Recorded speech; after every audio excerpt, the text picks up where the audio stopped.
It's gonna be really interesting to see what kind of shape he shows up in because no one's seen him for 2 years. Is he, is he in shape? Is he college game ready? We have absolutely no idea.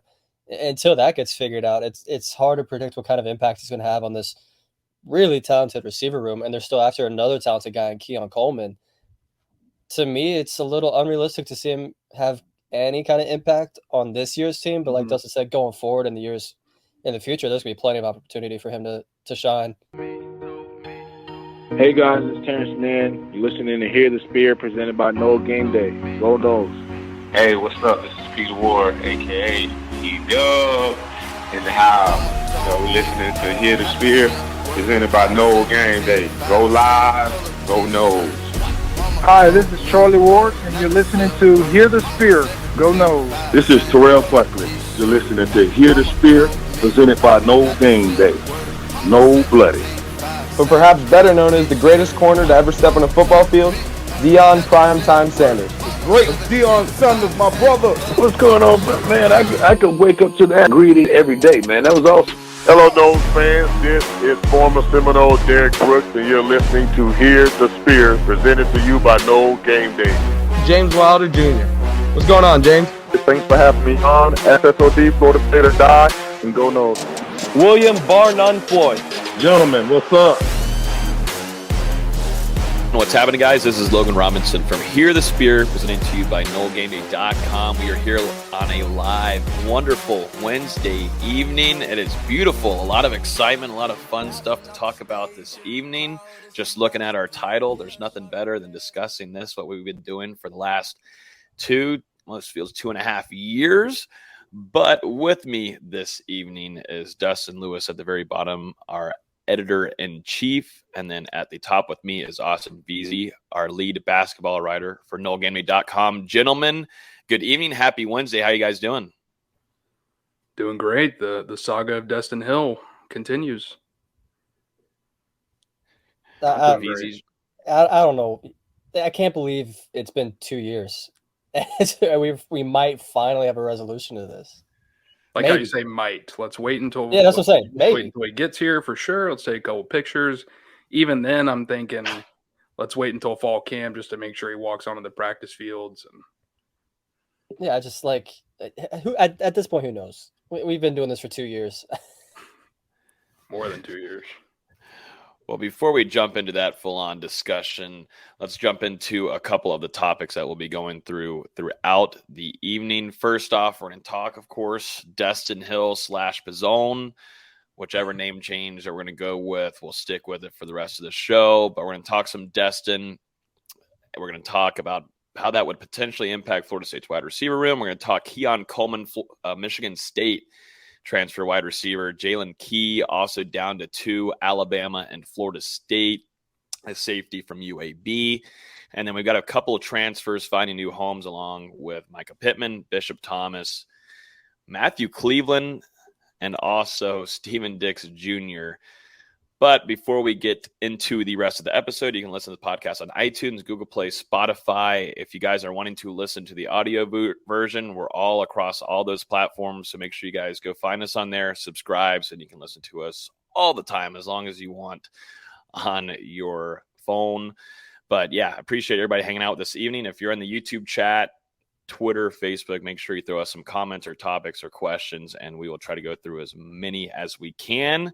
But gentlemen, let's get started on this wonderful Wednesday. Let's start off. Destyn Hill shows up at Florida State University's student directory. This is Florida State beat at its finest right here, where we're just sitting out 10 o'clock, 11 o'clock, 11:30, just scoping out the student directory for a young person's name to pop up in there. What a time to be alive. What a fun offseason this has been. But yeah, Florida State 2021 signee. His name is inside of the directory. What does this make you guys feel? How does it feel? Where are we at? My first thought was, are we sure this isn't just for online classes? Because that's the only way it could get crazier, right? Like if it's just for online classes only. Ooh, that could be fun. And I'm just over here thinking, what if it's someone that just happens to have the same name? I mean, we see it all the time, There's more than one Tom Brady out there. Is there more than one Destyn Pizzone? It's like we were talking about. Until he is in pads on the field, I don't think any of us are going to believe it. Or at least added to the roster. Yeah. Until there's something official. I mean, I am in total shock that, well, we have to wait till maybe closer to Friday or the end of the week where we'll have a full-on live stream. I was thinking that we set up a booth out there and we just kind of bring in some guests here and there. Maybe we can use some NIL monies to bring in some current players, and then out of nowhere, oh, who's that coming by us? And we get a live shot, CNN, Fox News, everybody's there, and we grab it. We're able to take the first image of Destyn Hill arriving on Florida State's campus and inside the Moore. I don't think I'll believe it until I see it with my two eyes, though. Like, Dustin, if you were able to take a photo and you send it into the group chat like, he's here, I'm not believing you. I think you could have photoshopped something. Hey, I don't think you would have photoshopped it, but you would have had someone else Photoshop it. And with all the AI technology out there, I mean, I can do whatever I want. That's right. That's what I'm nervous about. You actually have some different capabilities and have some talents now. But yeah, I don't know. He's in the student directory. This is the farthest we can get, until we hear something official or we get a video of Mike Norvell with Destyn. I don't know what's going to happen, but just going off of a few things, looking at, well, first I want to say my Twitter, I tweeted our article this morning about him being in the student directory. Florida State's athletic director, Michael Alford, liked that tweet. So that gives me some extra comfort. I don't think Alfred would be might have been playing an accident. games. He was just scrolling accidentally. Just accidentally tagged. He does like a lot of my tweets. I don't know if we're flexing. Austin does that to dang, I messed the girl's name up. Oh, jeez. I see he accidentally likes a lot of her pictures. Oh God. Okay, now hold up. About that in a year. Let's reverse course here. Let's reverse course, Dustin. Goodness great. I was like literally about to get in contact with him to get him onto the show sometime this offseason, but might have just ruined it there. But yeah, he did like that tweet, but more importantly, we're seeing Grady Vance throw out a couple tweets, and I saw him earlier tweet something about like 20 minutes ago while I was on a show, saying something about people are going to eat their words. He said they all got to eat their words eventually. And then about 7 hours ago this morning, tweeted a winking emoji with an exclamation point. Grady Vance, for context, played with Destyn in high school. So those two very close, have stayed close. And, everybody's been trying to pick Grady's brain on if Destyn's going to show. But poor guy, that's probably what he's asked the most out of since he's arrived in Tallahassee. But seems like we're getting close, gentlemen. It seems like it's going to happen. This is just kind of the natural next step. It's been reported that Destyn Hill was supposed to arrive at Florida State in May, and now obviously the semester ended over the weekend. Florida State held their graduation ceremonies for the spring semester, getting ready now to transition into the summer. So I think only naturally, you'd see them update the student directory, and now we see Destyn Hill now, as we said earlier, Destyn Pizzone, which if everyone, for those who followed him 2 years ago during the recruiting process, that was what he went by at the time, then ended up switching to the last name Hill for whatever reason. Now it seems like he's back to Pizzone, but yeah, listed in the directory as a member of Florida State's College of Business and has a major of accounting. So it's going to be interesting to see if he actually does pull up on campus, and, definitely going to be out there on the Destyn Pizzone watch until he actually walks through the doors at the Moore. And if he's going to attend classes for this summer, the summer semester starts May 15th, which is Monday. So if he's going to do it this summer, it should happen sooner rather than later. That's for sure. Are you actually going to be out there, Dustin? Are you planning on staking it out a little bit? I've got my tent ready, bought some MREs, and got some gallons of water. So, I mean, I'm really just going to set up shop, and I don't think I'm going to have it on live stream because no one wants to see me for 24 straight hours. But nope, you're right. Nor do I don't think you know how to set that up also. Yeah, my phone would definitely die within about an hour. So I'll leave that to the professionals, but I'll have my tent. He's going to have a cooler full of just Whataburger bags ready. Ooh, yeah. Well, the students are out of town. So right now traffic is at an all-time low here in Tallahassee, my favorite part of the year. So I've timed it before and get to Whataburger in about 2 minutes and 37 seconds. Are you actually gonna be out there though? Are you playing with us? No, I'm going to be out there. I'm looking for him. I'm going to be honest with you guys. I'm not sure. I've got some pictures from him back in high school. Not sure if we've got a hair change or something like that at this point. So I'll just be taking pictures of every single person I see out there. Okay. And I'll just send them to you guys and let you decipher, is it Destyn Pizzone or not?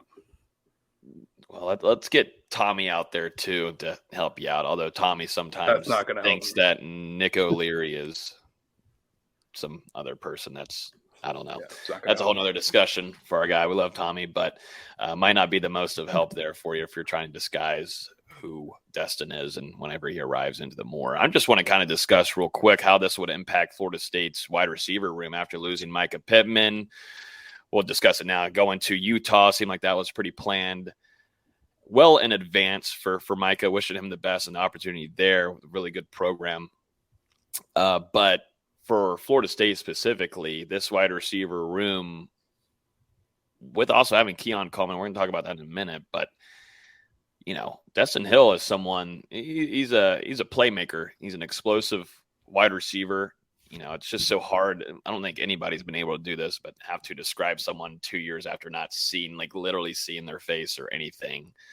But just going off of high school tape, how fun it was to talk about him and talk about the addition he was going to be in that 2021 class for Florida State and Mike Norvell, the elusiveness, the playmaking ability, a way to stretch your offense. And that's exactly what Mike Norvell wanted with Destyn in that class. Didn't end up happening, obviously, but how do you think this would impact Florida State's current wide receiver room with Johnny Wilson being your leading guy, Kentron, being an absolute beast this spring for Florida State, and then you've got another guy that can be explosive with Ja'Kai Douglas. What about this wide receiver room if Destyn Hill arrives, actually? I'm very interested to see how it plays out, because obviously this guy hasn't been on the football field now in 2+ years. We're not quite sure what he's been doing in the meantime, what kind of shape he's going to come into at Florida State. So I think that's something to remember. He's definitely going to have to shake off some rust a little bit as he gets back into it, training more consistently at the college level, getting into practice with Florida State whenever fall camp begins. So, there's definitely going to be a curve, in my opinion, for Destyn Hill. But at the same time, like you said, an extremely talented player back in high school, had 33 catches for 806 yards and 15 touchdowns as a senior. That's almost a touchdown per every 2 catches, over 24 yards a catch. This guy is a true playmaker, and he plays a lot of outside receiver. So I don't know how it necessarily affects Florida State this season, but as time goes on, and especially the long term, because Pizzone expected to begin his college career with full eligibility remaining, so 4 years, 5 years to play at Florida State. It's going to be interesting to see as he progresses, as he gets back into the grind a little bit. But Florida State, in need of some help at slots. If he was to come in and start being a little bit impactful out of the gate, maybe that helps Florida State in the slot a little bit as far as pushing a guy like Vandrevius Jacobs inside, someone who played a lot of outside receiver during the spring, but has the potential to flash all across the board out there for FSU. It's going to be really interesting to see what kind of shape he shows up in because, no one's seen him for 2 years. Is he in shape? Is he college game ready? We have absolutely no idea. Until that gets figured out, it's hard to predict what kind of impact he's going to have on this really talented receiver room, and they're still after another talented guy in Keon Coleman. To me, it's a little unrealistic to see him have any kind of impact on this year's team, but like Dustin said, going forward in the years in the future, there's going to be plenty of opportunity for him to shine. Our guy Brian Stork, former 2013 national champion, Remington Award winner, Super Bowl champion with Tom Brady, making sure he gets the most important questions asked via Facebook. Brian is asking, are you a honey butter chicken biscuit kind of guy from Whataburger, Dustin? I'm a whole menu kind of guy. That's for damn sure. Honestly. That's for damn sure. But just to stick with Pizzone, I think it's really important for fans.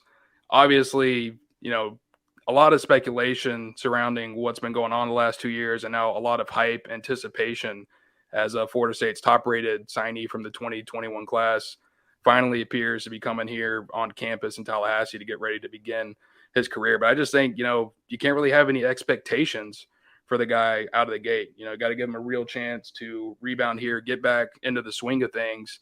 And I mean, there's a lot of potential there, but 2 years away from the game, you never really know how that's going to go. But at the same time, I think it says a lot about what Florida State thinks of Pizzone for them to stick with him through this entire process over these 2 years. And I mean, even now when they have, like Austin said before, so many experienced wide receivers, guys that have played before coming back, some really promising true freshmen. Maybe you're going to get a guy like Keon Coleman out of the portal, depending on how things play out. So, I mean, for them to have all that talent in the fold and still want to bring him in, I think it says a lot. It definitely does say a lot. I agree with you, Dustin. That's a good point because Florida State and what Mike Norvell is trying to bring in these recruiting classes is playmakers. And that was going to be specifically one of his biggest that he was going to bring in, and specifically going into Louisiana and grabbing him, bringing him all the way to Tallahassee. That was going to be a massive grab. He's still committed, signed, I guess, type of deal. And, just never was able to arrive. But, if Florida State's this thing ends up happening, then that's a big grab for Florida State. And, I know there's reports left and right that he's stayed in shape, yada, yada, yada, but everything's been really just shut down a little bit. So I think we're just going to take it off of our own two eyes and what we end up seeing. And, right now in this offseason, it's kind of a quiet mode. So this will allow Destyn to come in and work out with Coach Storms and work on his body and do whatever it's needed to be done, and also start building chemistry with the quarterback room. And we'll see how this affects 2023. He can easily redshirt, and that would be nice. And, of course, you would like to have the coaching staff give him some opportunities if it's the right time for him. But I think it's good to just let it kind of just do its own thing and see what ends up happening. Like Austin was saying earlier, this wide receiver room is stacked with talent. You know what you're getting going into this 2023 season already, but it's even nicer to know that Destyn Hill is able to be on that roster that you can develop and have for years to come. I think the bigger question is how much does it impact the 2024 recruiting class? Because there's 4 guys that could play receiver in that class. Does it maybe scare one of those guys to go play somewhere else because of lack of playing time? It'll be something to monitor for sure because, like you said, Florida State, 4 4-star wide receivers committed at the moment, 2 that they were able to get into the fold last month. So, and I mean, they're still looking at some other guys as far as wide receivers in that 2024 recruiting class. Might even look to maybe take a 5th, or maybe it sticks at 4 now with Destyn Pizzone maybe officially in the fold. I don't want to say for sure. We're going to see in a couple of days. I don't want to call this over finalized until it actually is, but we'll see how it plays out for Florida State. If he does come on to scholarship, I think we were talking about it last week. I had Florida State at 80 out of 85. So this would, in my projection, give or take a few, I would have Florida State at 81 out of 85 scholarships. So about 4 spots remaining for Florida State to kind of work with in the transfer portal or at the junior college ranks. And we know of at least 3 guys that they're pretty heavily pursuing, and Keon Coleman, who we mentioned earlier, Jaylen Key, and the JUCO safety that we talked about a little bit last week, Ashlyn Barker, who will be in for an official visit starting on Friday. Jump into some Keon Coleman and move on from Pizzone/Hill. Just recently visited Florida State over this past weekend.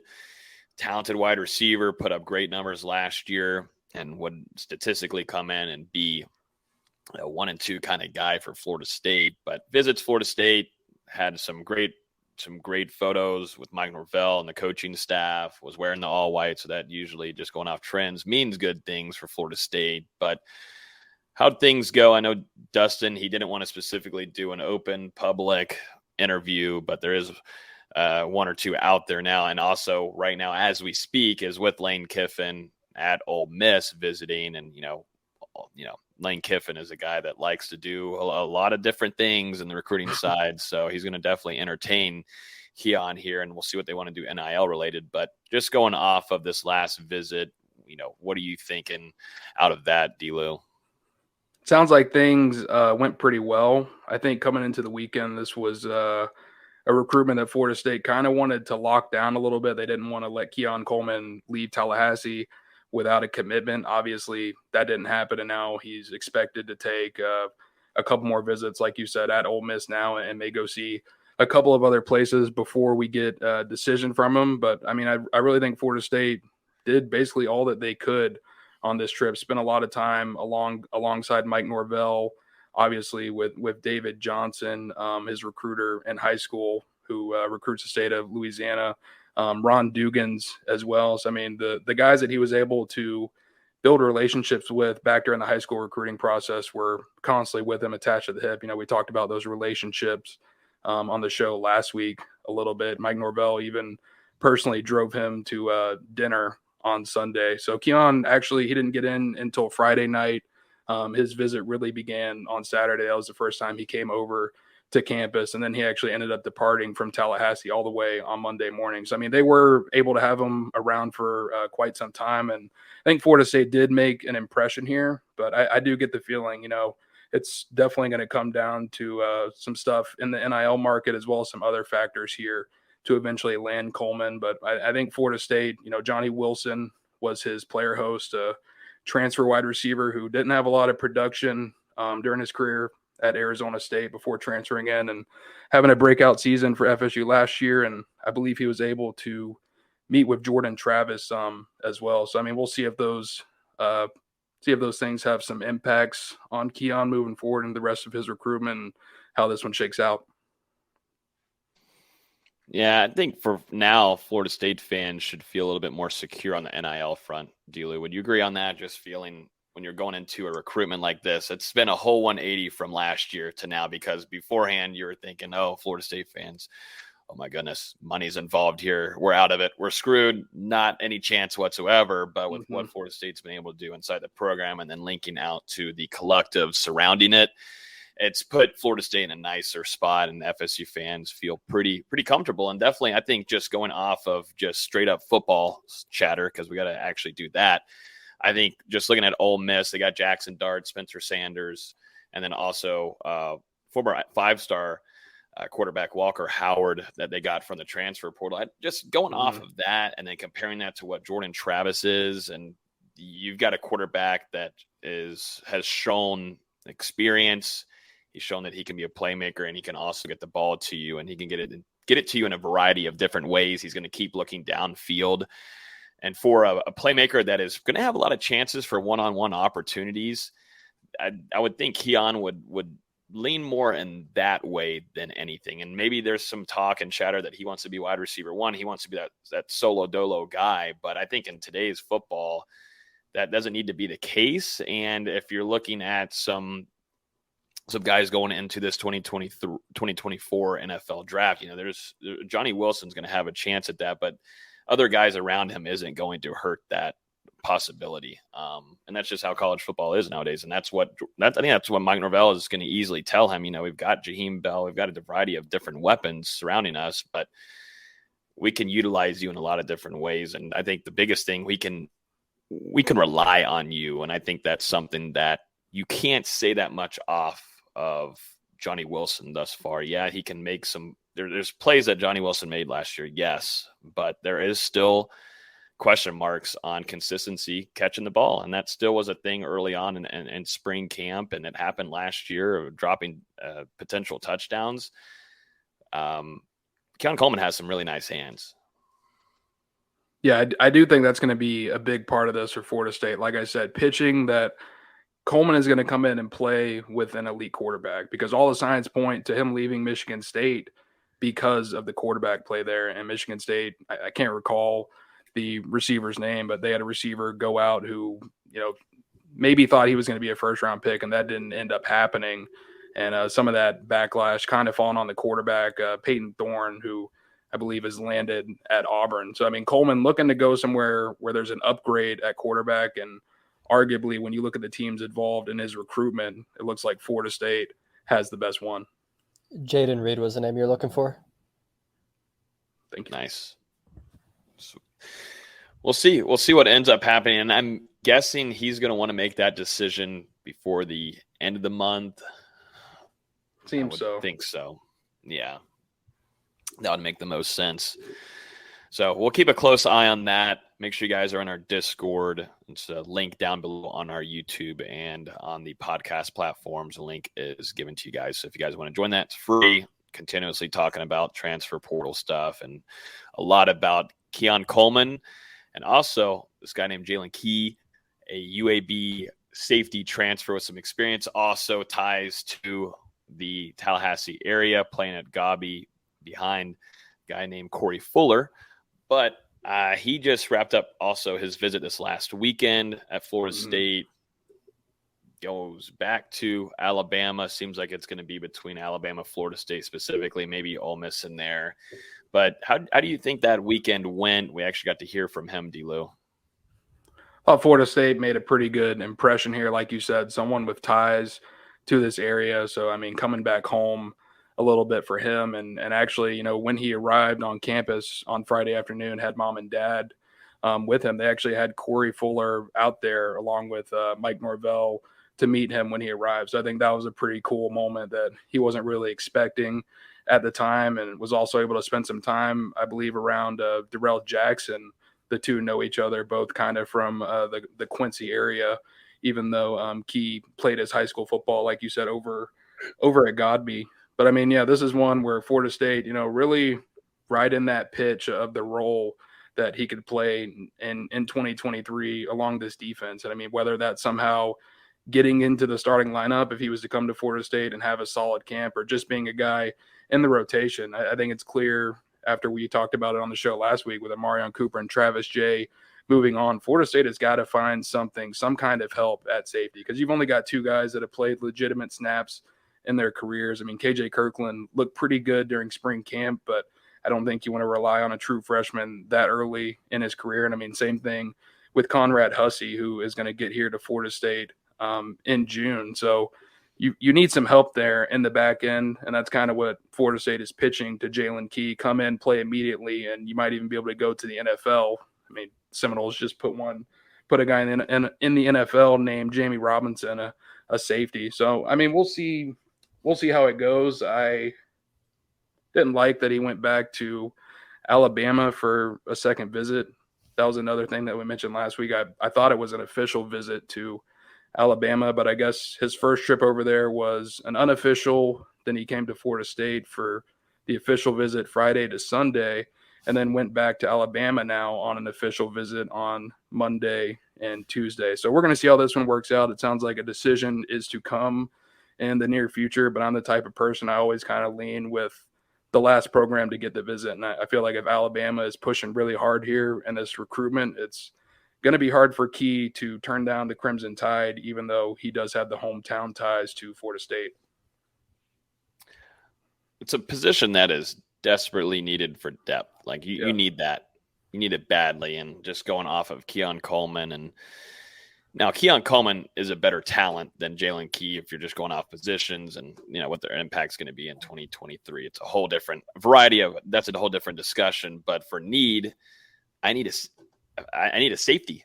I need a safety in there. I got to build some depth, man, because it's thin. If you're looking at some youngsters having to get some playing time in 2023, and you just cannot rely on that when you're trying to make a massive run this upcoming season. So you're trying to add in some experience, and, you know, that's the main thing there. And if there were some other options, or Florida State was per chance pursuing, then yeah, that would be a little bit different. But Florida State needs a guy, and then, you know, luckily has those local ties. But whenever you, like you were saying, Dustin, going back to Alabama again, and then wanting to make a decision possibly in the next 48 hours is just a little concerning, I think, for Florida State's sake. It's pretty much how I'm feeling about it, because you know, why would he go back on an official visit to Alabama after just recently seeing them on a multi-day trip? You know, and this is a guy also who, like we said, played at UAB. So, I mean, pretty close to the, where would it be? I can't even think of the name, the Tuscaloosa area. Thank you, Logan. Brain is fried. But yeah, I mean, we're going to see what happens here with Key. I definitely think if you're thinking between these two transfers, Keon Coleman and Jaylen Key, I agree with you. Coleman, the better talent, but Key is the greater need at this time with Florida State really needing someone they can slide in there at safety. And I mean, you've got to think Akeem Dent was injured at times last year and a little bit limited at some points in this offseason. Shaheem Brown, I mean, he's still got to make that leap to become a full-time starter at safety. So there are some real question marks now in the back end. And, you know, with Florida State, if they are to lose out on Jaylen Key, you know, where do they go from here? Kind of talked about earlier, you've got the junior college safety, Ashlyn Barker, coming in for an official visit this weekend. And other than that, you know, I could see them maybe turn into that cornerback room, which is pretty quote unquote, you know, stacked with some depth at this time. Maybe look at one of those guys to try and convert to safety a little bit throughout the season. But I mean, it's a position of concern at this point. Yeah, I saw some discussion, it was a couple of weeks ago, about, you know, Azrae Thomas moving back to, or not moving back, but moving to the safety position. I don't like that. I'm sorry, but no thanks. And that just doesn't need to happen. That's just kind of, unless the ship is sinking, something dramatically is going on there. I don't think there's any reason to switch up a developmental player that, you know, has a major upside and is continuing to progress at that position, just to make a position change in just one season, just to kind of ruin what he has been doing and being successful. And earned a lot of playing time last year. Then you're going to make a position change on him. I understand the Marion Cooper one, just because Florida State didn't feel pretty reliable there with him at cornerback. I know maybe some injuries played a little vital role there, but Marion Cooper never stood out to us. And maybe, I don't know, Dustin, for you, never really stood out to us well at practices at the safety position either. And he ends up, you know, wanting to leave anyways to further his career and go probably back to cornerback. But still, I'm not moving Azrae Thomas's position. I'm not doing that. That is absolute desperate mode, in my opinion. I agree. I would say the two that I'm maybe looking at is Renardo Green, who has played some safety during his career, and then also Jarian Jones, who is kind of like a guy you can flex around a little bit in that secondary. Those are the two names that really pop off the page to me immediately. But I think Florida State would definitely prefer to land someone that can at least provide some depth and then also cross-train a little bit, but hopefully keep those cornerbacks at their natural positions as much as possible. Ronaldo is too good a corner last season, especially early on. He's too good a corner to stick back at safety. That's what really makes it a tough move. Yeah, that's a sticky part about it. You know, like, you have a reliable corner, and then out of nowhere you want to put him elsewhere, but they did this in a crappy situation. You know, Travis Jay isn't able to do anything in the spring. He was participating. He's looking pretty good. And, you know, things go backwards for him and ends up entering the transfer portal. Marion Cooper's gone. Sidney Williams has been gone. You know, that safety room has just been so thin behind, you know, after Jamie leaving too. It's just tough. And Akeem Dent just couldn't stay healthy last year. So then you had Shaheem Brown jumping in there, but you really can't rely on players that haven't had a whole ton of experience in a year that you're trying to make a run, definitely in this day of college football where you're having offensive coordinators throwing explosive shots at you left and right. Yep. It's now the weakest position on the roster. And I mean, you can bet that opposing teams are looking at this hole in Florida State secondary and already thinking about ways to test it whenever those respective games roll around on the schedule. I mean, teams are definitely watching this. And unfortunately, I mean, safety is just a premium position in the transfer portal. There's not a lot of guys who are out there who can come in and contribute at Florida State. I mean, that's just kind of how it is at this point in Florida State. They want to go in and bring in the right guy. They're not just looking to bring in a body. I mean, we've seen how that has worked out before from the high school ranks. And I mean, also from a couple of guys that have transferred in previously. You know, this is something that Florida State really wants to hit on. So, I mean, we'll see if maybe some graduate transfers start to hop into the portal now, test things out now that graduations are kind of ongoing for the spring. But I mean, like I said before, this is something that Florida State needs to be concerned about. It's got to be a priority to get this fixed because, I mean, on paper, this could be a huge hit to the defense. It's expected to be pretty darn good in Tallahassee this upcoming season. It's going to be interesting to see if they go after that Louisiana safety that just entered the portal, who was one of the highest graded portals by PFF last season. He's a little undersized at 5'8", but it's also got Billy Napier ties. Yeah, but they need some talent back there. That's for sure. Mm-hmm. Yeah. I like Quindarius Jones. He showed some signs, and then you've got Conrad Hussey, who I really do like, and that was a nice grab for Florida State late in the signing day period. But man, it's tough because you can't rely on youngsters to do that. And with if Akeem Dent showed me more last year, then I'd feel more confident. But it's I don't know. It's interesting. Something that's going to have to be fixed, like Dustin was just talking about. It's got to be fixed. I mean, think about how often Jamie Robinson saved this defense. I was going to say that's years when there was a running back about to break a massive run or something. I mean, you had him coming down from that safety position and making that last ditch stop to prevent some touchdowns for Florida State. So, I mean, you're really going to need someone to step up at that position. Let's jump into some more transfer portal stuff. We won't spend a whole ton of time here, but I just wanted to jump through this in case no one saw, and we'll give a take on a few of these. But Micah Pittman is going to transfer from Florida State to Utah, going to go back to the Pac-12. Seemed like this was in the works for a good little while now. That didn't take too long for him to find a new home. I'm sure he was getting tons of offers left and right, like he was tweeting, but he's got Utah, and that's a nice program to go to, and we'll just see how healthy he's able to be for them. But other than that, you've got Bishop Thomas going to join a couple other former Noles with Deion Sanders in Colorado. Yawn. Yeah, well, I can't wait for that season to start up there. And then another one that just happened about an hour ago, Steven Dix Jr. has selected to go to Marshall. Kalen LeBourne leaves, and in comes another Nole. And Steven Dix Jr. is going to go play for Marshall. And then probably the most fun one, Twitter having a good time with it. Even Miami's official Twitter is having a tough time / good time with it. But Matthew Cleveland is going to transfer from Florida State to the Miami Hurricanes after hitting a buzzer beater last season in Miami with the dagger and putting the U down. I guess now the U is up. I still don't know how to feel about it because I'm not. I've said it before. I'm not his biggest fan, but you don't just go from Florida State to Miami without good reason. It's just one of those things that just doesn't happen.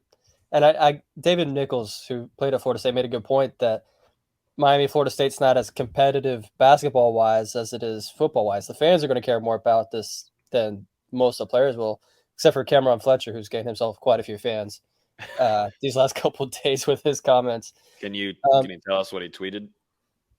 He tweeted "hell nah" with a thumb down to Cleveland's commitment, and then on Instagram he said, "Bro's playing for the ops now." I like Cam. So like I say, he's gained some fans. It's gonna be interesting. Like I said, I think the fans are gonna care more, and if the team's halfway decent by the time Miami comes to Tallahassee, that might be a pretty rowdy environment with a very raucous atmosphere towards Cleveland. It's hard to blame the kid. I mean, I'm sure he got a heck of a NIL deal out of this one, especially when you look at that top three with Miami and Auburn being involved, and really seemed like Missouri was there for the ties, obviously, to Dennis Gates and CY. But I'm sure he got the bag for this one, especially with those twins from the women's basketball team over there moving on. So a lot of money obviously freeing up to go over to Matthew. But, yeah, it's going to be fun to see him come back to the Tuck. Obviously, Florida State coming off a pretty poor season, and we're going to see if things begin to improve in 23 to 2024. But I do think whenever Miami comes for their annual visit to Tallahassee, I mean, Matthew Cleveland is going to be someone heavily targeted by the fan base.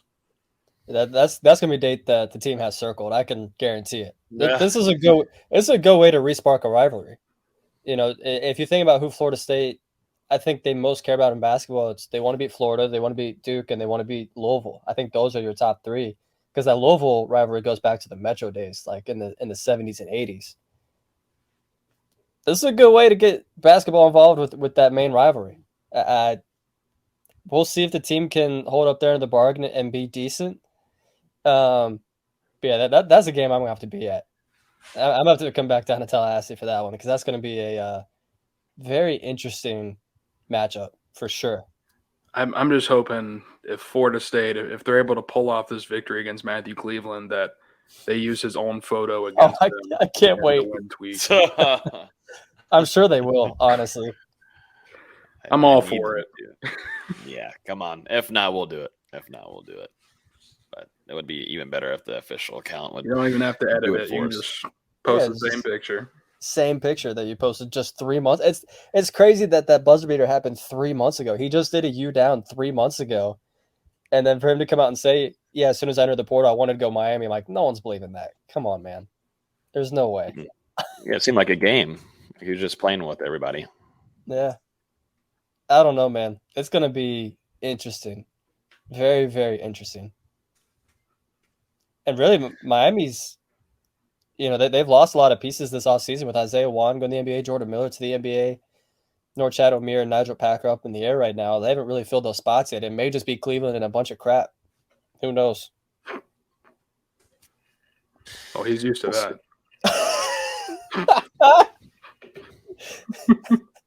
No comment. One thing I want to note on real quick, too, we put out a piece about this earlier this week, but CBS Sports putting Florida State in their top 10 after the spring. It goes and ahead of Clemson, but it goes number 1, Georgia, Michigan, Ohio State, Penn State, Washington, Alabama, and then Florida State and LSU, Notre Dame, Clemson.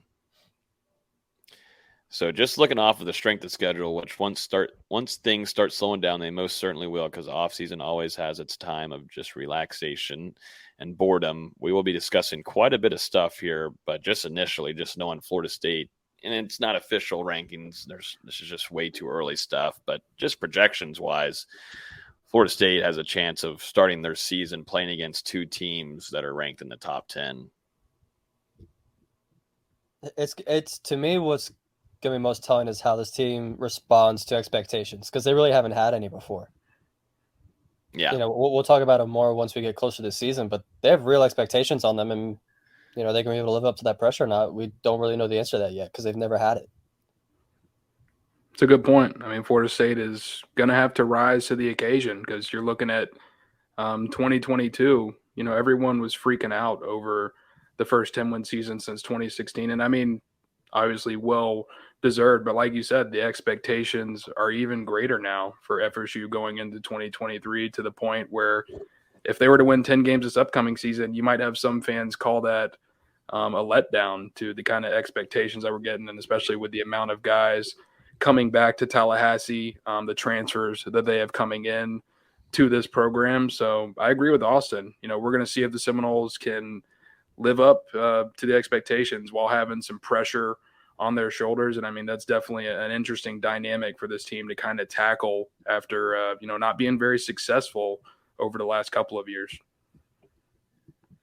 Yeah, it's going to be a huge one. It's going to be a lot of having to deal with a lot of weight on your shoulders going into a season that you're expected to fight for the ACC championship. I know. I think Dabo Swinney is going to be licking his chops too. I mean, the one thing that I look at Clemson right off the bat is Florida State has not been able to stop Shipley.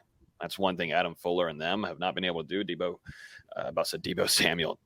Swinney has had their number on that defense with Will Shipley at the running back position, and he's not going anywhere. This will hopefully be his last season with the Tigers, and it should be just off of his talents. The dude looks like a young Christian McCaffrey, but you're going to be facing not only 2 really good teams right off the bat, but it's like so early in the season, which has its pros and its cons, of course, but it is no easy stretch and task for Florida State going into this season at all. But you're looking at it's a definite top 10 matchup between Florida State and LSU. and Orlando, which should be absolutely gigantic. I think on the bright side, when you're looking at that Clemson matchup, is Florida State hasn't been dominated per se by Clemson over the last couple of years. I mean, they had the lead in the fourth quarter in Death Valley 2 years ago. Obviously, Clemson ended up coming out on top, but I mean, FSU gave them a heck of a fight. And then, I mean, last year as well, we talked about it, that middle eight really ended up killing FSU with Clemson dominating during that period. But I mean, outside that, Florida State played a pretty clean game. So, I mean, it really feels like you're a couple of possessions, a couple drives, a couple of plays. If they go the other way, Florida State maybe wins one of these past 2 years, maybe both of these past 2 years. I think, you know, you've got to have a little confidence going to play this team with the amount of guys you have coming back that have played them before. And I think also for Florida State, you know, they're fed up of Clemson. I think they're pretty pissed off that they let the last two games get away. And I mean, you're really going to see them throw a heck of a punch whenever they travel up there to play the Tigers in September. Really not even a couple plays from beating them last year. It was one play last year. If they connect on that corner end zone pass to Johnny Wilson late in the game or early in the fourth quarter, there's a real argument they win that game. I mean, a real argument. And on the other side with Clemson, the one thing you don't have to worry about anymore is DJ Uyungale's legs. You know, Florida State's been susceptible to those running quarterbacks, and DJ was able to do that. He's not there anymore. It's Kate Klubnik. So maybe a little bit something to ease the defense's mind, but we'll worry more about that in, 4 months. And honestly, I mean, this is really Florida State's best chance to snap that losing streak in quite some time. Like you said, with Clemson still kind of breaking in, Klubnik a little bit, and at the same time, Florida State having experience on both sides of the ball coming into this matchup. If they don't do it this year, who knows when they will? Yeah. We'll be up there for that one. Oh, That's going to be the first time since 2013 been up there in Clemson. So I was there in the last game in Death Valley. Oh yeah, you were there. Yep, you were there 2 years ago. Yep, it should be a fun one in every area. That's the good thing when Florida State's back, everybody's watching. So it'll be fun to cover those. Anything left for you guys on your end? There's nothing else basketball wise, VZ, right after Matthew Cleveland's departure to the Coral Gables. I'll note on Julian Phillips real quick. He entered the transfer portal from Tennessee, old friend in the recruiting cycle from last season, former five-star wing. Good Lord. I'm not expecting Florida State to pursue heavily. They don't have any spots open right now, so unless something changes in the next 28 hours when the portal closes, not really worth talking about. I'm going to assume he's going to either Auburn or Miami, but we'll see what happens. Yeah, only thing I really have is just saying keep an eye on Keon Coleman, maybe taking another visit as well as Jaylen Key's possible decision coming up here in the next 2 to 3 days. We'll be on Destyn Hill watch at the end of this week, also out there to check out Ashland Barker as he comes in for his official visit to Florida State, a potential option there at safety for the Seminoles. So, yeah, definitely a couple things to stay tuned on this weekend. Do we talk about Dylan Givens getting his camp invite? Oh, yeah. Yeah, I got invited to the Colts rookie mini camp, which will be happening. If it's like the Bucs schedule, it should be happening on Friday. But good for him getting an opportunity. I think he was, like we talked about, weighing his options. I'm sure he heard from a couple of organizations and was able to make his pick there. And, it seems like he's got a good opportunity up there with the Colts. So we'll see what ends up happening. When I think of Colts, I think offensive linemen. So I'm hoping that he's got connections there. He played with Quentin Nelson at Notre Dame. Their assistant O-line coach is a former teammate of his at Notre Dame. So a little bit of familiarity there for him.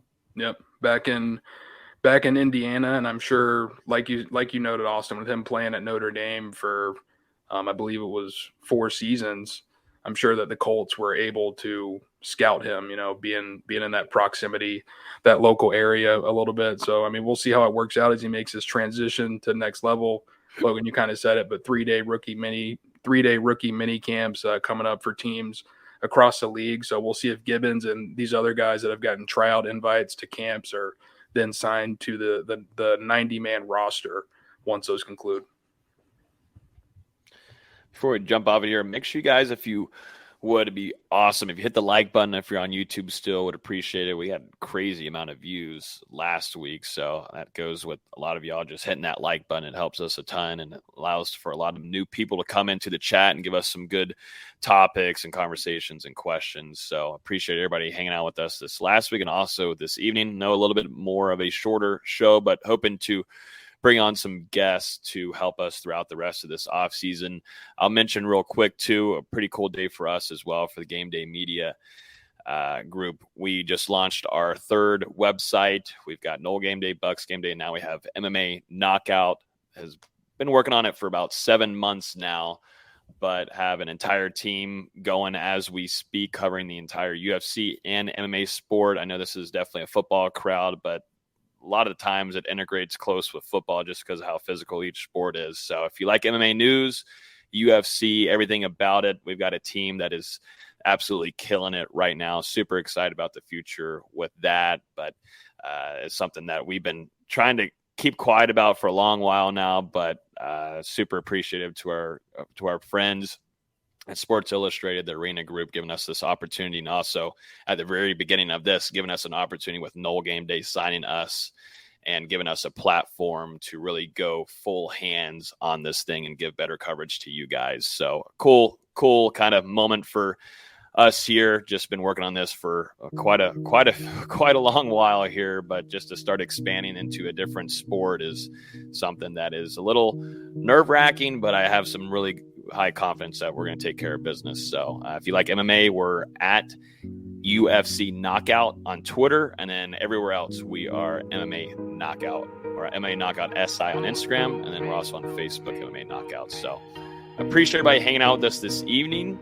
You guys are awesome. We will talk to you guys next week on Wednesday at 7 p.m. Peace.